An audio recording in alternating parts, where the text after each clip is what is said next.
And moving on now, the standoff between Karnataka Governor Thaawarchand Gehlot and the Congress government over the issue of central government replacing Mahatma Gandhi National Rural Employment Guarantee Act resulted in dramatic escalation inside Karnataka Legislature. The governor opened the session with a short speech prepared by him and did not read the cabinet-approved speech, after which Congress MLAs heckled the governor inside the house.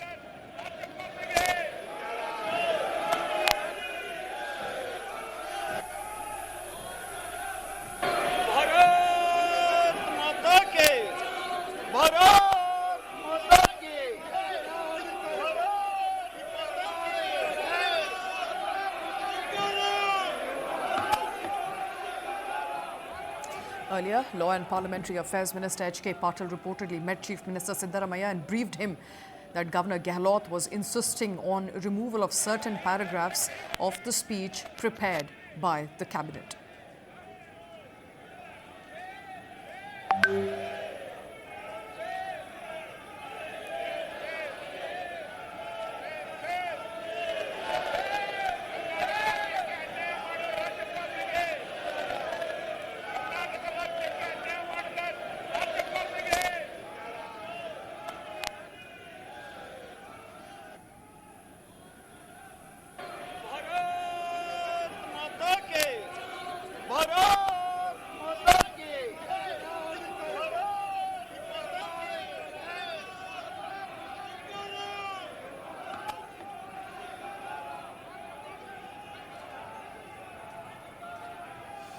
My colleague Varghese is joining us on the phone line. Varghese, those visuals, of course, coming in from a Karnataka State Assembly as of this morning, as a result of Governor and the Congress party not agreeing on what should be read out by the Governor by the way of the speech in the Assembly. Now, the Cabinet had prepared a speech, but the Governor was not okay with it. He asked for certain paragraphs to be removed, and when he did not read out the prepared speech, he was heckled there inside the State Assembly. Well, if you look at the manner in which the entire day has progressed, it in fact looks like the tensions between Thaawarchand Gehlot as the governor of Karnataka and the Siddaramaiah cabinet has only escalated with this particular incident. We do see that there were this joint session which was approved. There's a speech that was approved by the cabinet that was to be given at the joint session today. Now, what happened is that the governor is said to have prepared his own speech, and he had given a short speech, after which he in fact walked out, not touching upon certain aspects of it. Well, this led to a lot of tensions within the house as well. What we see in the visuals is that as the governor was in fact moving out after giving his speech, he was heckled by the Congress legislators and MLAs. There was in fact B.K. Hari Prasad, who tried to in fact protest in front of the governor, who was removed by the marshals in the house and with the governor's security as he tried to stop the governor from leaving. Now, this is the kind of unceremonious kind of situation that has happened within the legislature halls of Karnataka's Vidhan Sabha. Absolutely. Quite unceremonious there as far as what's transpiring in the State Assembly in Karnataka, in Vidhan Sabha. My colleague Vajiullah is tracking all those details. He's also joining us live on the show. Vaji, look at the way parliamentarians are behaving. Look at the way those MLAs are behaving, heckling the governor for what clearly is a right that he exercised of not reading out. He was supposed to read out. He is expected to read out, but not reading out should not result in governor being heckled like that. Well, absolutely, yes, the governor should not be heckled, though the governor has its own rights, but the government of the day, which is an elected representative body which has been elected by the people of Karnataka, have the right to ask the governor why cannot he read the speech, because then everything becomes politically convenient for everyone, and that is what was displayed today. Everything happened right here in a span of 10 to 15 minutes. The governor entered from here with Basraj Horati, with HK Patil, with the Parliamentary Affairs Minister and entered, and within 15 minutes he was back to his vehicle, because he came with a speech that he wanted to give, not the speech which the government had given to him. Because if you see the legal terms, yes, the governor speech, though it is called the governor's speech, it is actually the speech given to him by the government, and that is the constitutional duty of the governor to read the speech that is given to him. And when he refused to do it, that is when the Congress leaders came on the stage and protested against the governor. Till then, it was the chief minister, the parliamentary affairs minister, everyone welcomed him from here. We had seen drums that were rolled on here, red carpet that was rolled on here for the governor, and everything went as per the way it has been done for the last so many years. But when the governor refused to give the speech because he had objected to the fact that there were certain things that are against the central government, which he will not speak, because this entire session was called against MNREGA, the bill that was changed by the central government and called VGG Ramji. And he had refused to speak on those issues. He was refused to speak on the fact that the government has been protesting against the central government with regards to the devolution of funds. They were protesting against the entire delimitation process. They were protesting against MNREGA. They were protesting against the lack of funding that was given to the state governments with regards to the Upper Bhadraloka project. So all these things were mentioned in it, and the governor was unhappy with the fact that he will have to say this, and he said that this would this would be against the central government, and that is when the entire matter escalated. The Congress governors, the MLAs have the right to ask the governor why he will not read the speech. Heckling is not something that they have the right to, which is unfortunately done there. But even the governor refusing and not speaking in the house is also going against the constitutional duty. Absolutely. Let's make that position very clear, Vaji.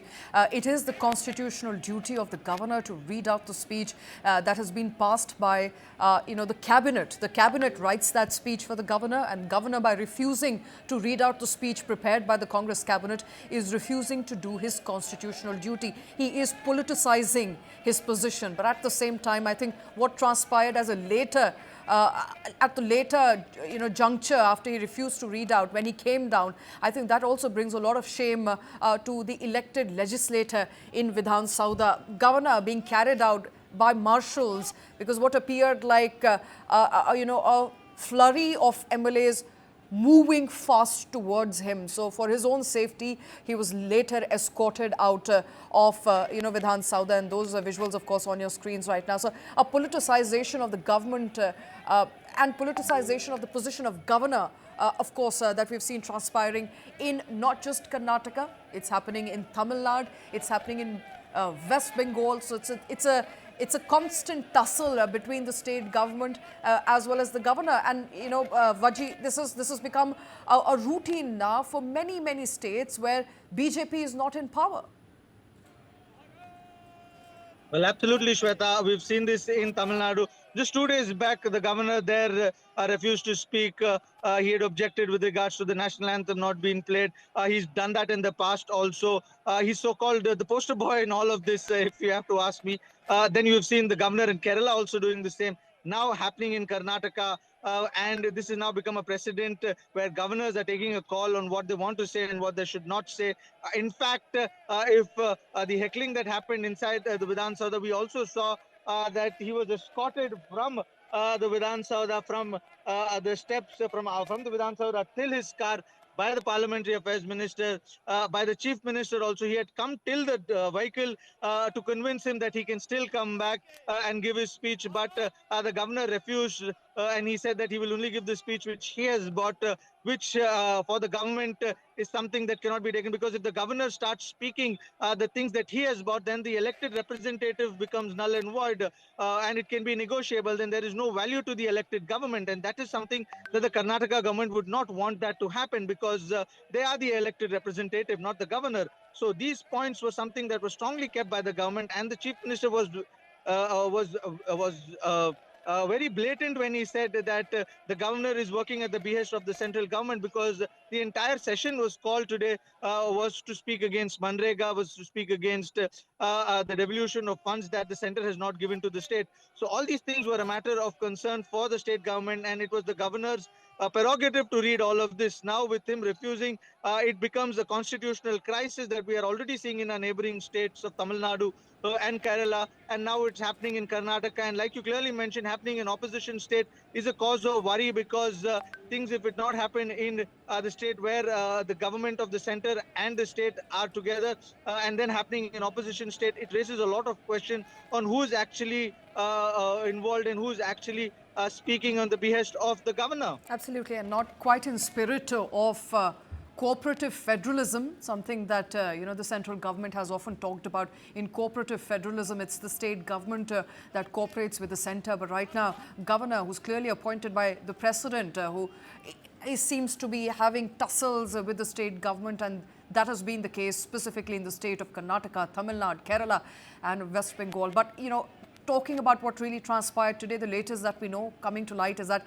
BJP has now asked for strong action to be taken against Congress MLAs and MLCs who were responsible for heckling the governor. That's the latest we are getting as far as BJP's response is concerned. Vajji, they are saying that those people who heckled the governor, who moved towards him, who tried to breach his security and his personal space, action should be taken against those MLAs and MLCs.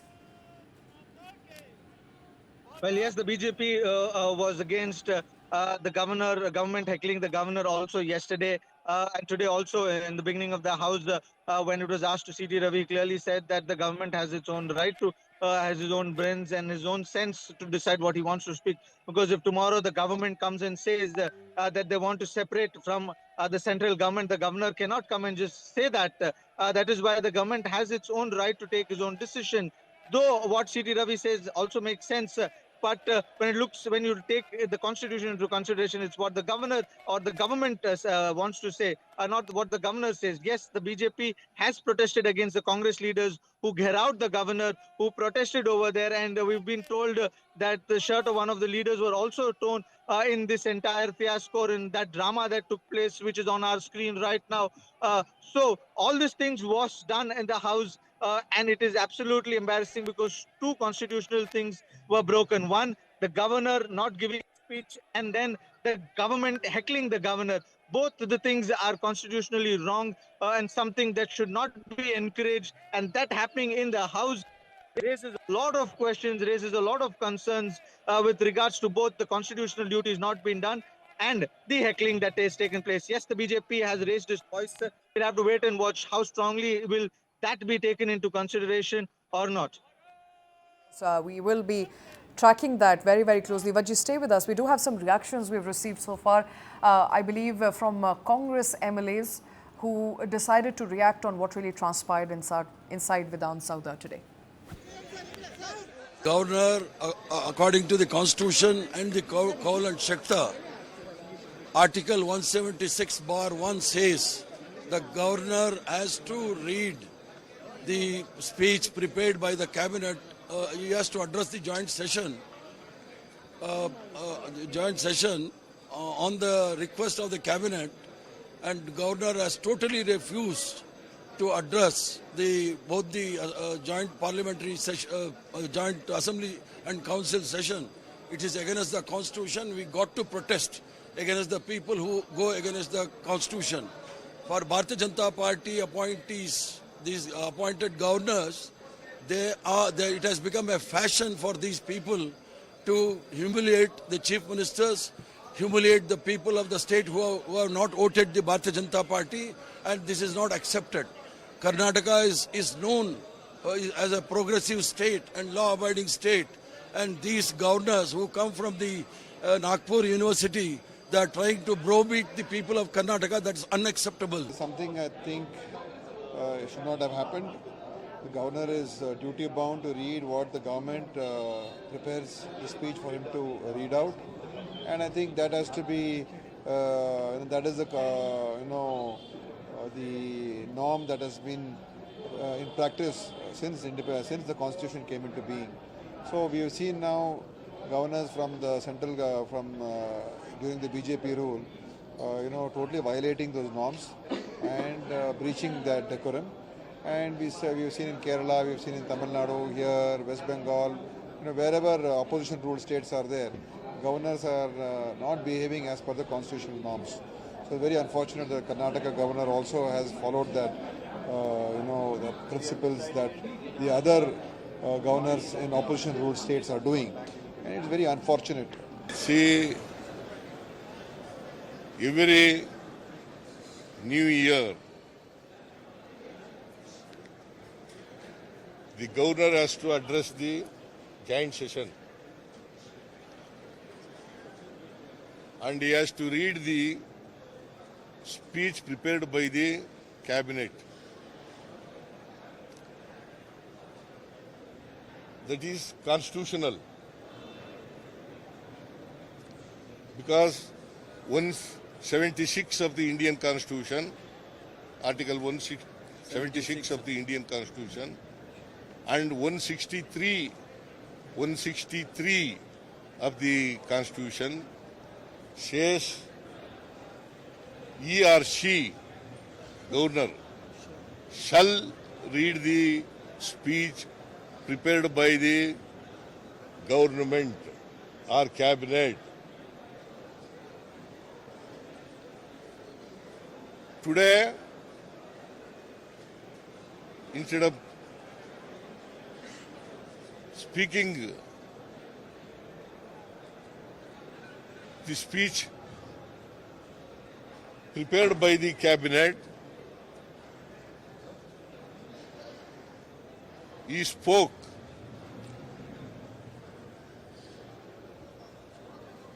the speech prepared by himself.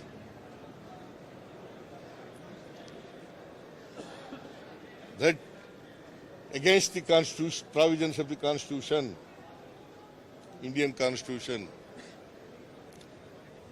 It clearly violates Article 176 and 163 of the Indian Constitution. Therefore, it is not going to be the speech of the governor.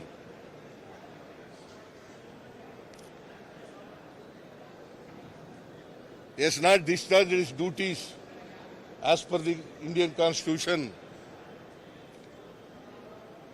He has not discharged his responsibilities as prescribed by the Indian Constitution. See what His Excellency Governor has done today is right. He has taken the right decision. He has done his duty. Whereas the ruling Congress government insulting governor is not correct. Ruling party MLA, MLCs trying to attack His Excellency is totally unconstitutional. So I demand Honorable Chief Justice Siddaramaiah should seek apology regarding the attitude of the ruling MLA and MLCs. All right, those are the reactions coming in from both the sides. Vaji, you heard Congress MLAs there, including Chief Minister Siddaramaiah himself, saying that the governor did not do his duty by reading out what we had prepared for him. But at the same time, the BJP MLAs are also reacting. They're saying that the governor did the right thing. It is his right to deny reading a speech. But what the MLAs and MLCs did thereafter, that is embarrassing. Well, yes, politicians will do politics over it, but if you look into the Constitution, the Article 76 says that the governor shall, so which means that he has to give this speech when it's the first session of the assembly session. So that way, if you see according to the Constitution, yes, the constitutional duty was not met. What the BJP is saying that the speech is prepared by the Karnataka government, which attacks the central government with regards to this thing was not read, which is also right according to them. So it's now up to the people to judge what is right or wrong. But the Constitution demands the governor to say the speech prepared by the Karnataka government. Yes, the heckling that happened in the House is something that should not have happened, and it's now on the Chief Minister on what action will he take against the minister. But it was the same Chief Minister who came all the way till his car, till the governor's car with the governor along with the Parliamentary Affairs Minister to seek and to plead the governor to come and continue to give his speech. Yes, the Congress leaders were upset that the governor did not read the speech that was given to him by the state government, and they in their own right can be angry because that was the duty of the governor to read the speech given by the elected representative or the elected government. Now it remains to be seen what action will be taken or whether there will be any action that will be taken against them or not. All right, it remains to be seen what sort of action will be taken, if at all. That is, thank you very much, Vaji, for taking time out for joining us. Let's also quickly listen into other reactions that have poured in as far as the Congress party in Karnataka is concerned. Black day in the history of democracy. A governor who is supposed to be a guardian of the constitution, he has violated, insulted, failed in discharging his duties as governor. Governor is liable to address the joint session, not just being present or greet members. He shall address the joint session, and that joint session address shall be prepared by the cabinet, and whatever cabinet recommends, that is to be addressed by the governor, which he has failed in reading that, addressing that. That's why he has failed. He has insulted the constitution, for which we will think of. Our chief minister has called the people concerned, and we will discuss and we will take appropriate decision. क्या किया आज state government ने, वो संघर्ष करने का मानसिकता है. उन्हें संबंध प्रतिष्ठापित करने के लिए कोशिश किया नहीं, केवल संघर्ष करने के लिए उन्हें कोशिश कर रहा है. उनका पार्टी प्लेटफॉर्म में कर सकता है, वो भी महसूस जनता ने किया है. उसके बारे में हम वहाँ आईना दिखाने का काम हम करेंगे.